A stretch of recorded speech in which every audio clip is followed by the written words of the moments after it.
बिस्मिल्लाहिर्रहमानिर्रहीम। नाज़रीन, मैं हकीम सैयद नदीम अफजल आप लोगों की खिदमत में हाज़िर हूँ।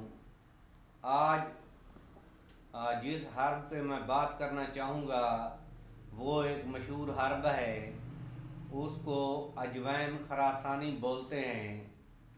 तो नाज़रीन, पहले तो मैं ये कन्फ्यूजन क्लियर कर दूँ कि देसी अजवाइन जो है वो और चीज़ है और अजवाइन खरासानी जो है वो और चीज़ है। अजवाइन खरासानी को जो है अजमूद भी कहते हैं, यूनान में इसको जो है खराशानी कहते हैं, शक्कर अंगूरी भी इसको कहा जाता है। तो ये पाक व हिंद और ईरान में बाकसरत पाई जाती है। तासीर के हवाले से तासीर जो है इसकी तीसरे दर्जे की जो है सर्द खुश्क है और ये मुखदर है, मनूम है, यानी कि ये दर्द को तस्कीन देती है और नशा आवर है या नींद आवर है।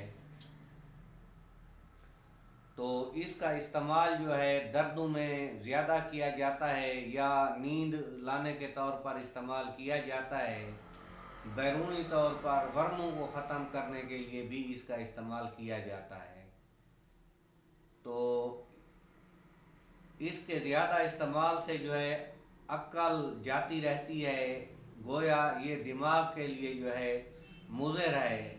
इसकी मुसल्ले जो है शहद है, अगर इसके साथ शहद इस्तेमाल की जाए तो आदमी जो है इसके मुज़र असरात से जो है बच जाता है।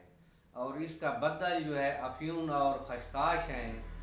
मिकदार खुराक इसकी निसफ माशा से 1 माशा तक है, यानी कि अजवैन खरासानी को जो है 1 ग्राम से ज़्यादा इस्तेमाल ना किया जाए, ये नुकसानदेह साबित हो सकती है।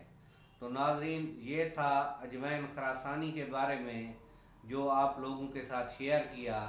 अगर वीडियो अच्छी लगी हो तो लाइक कर देना, चैनल को सब्सक्राइब कर देना। दुआओं में याद रखिएगा। अगली वीडियो में हाज़िर होंगे एक नई जड़ी बूटी के तारुफ के साथ। तब तक के लिए इजाज़त। अल्लाह हाफ़िज़।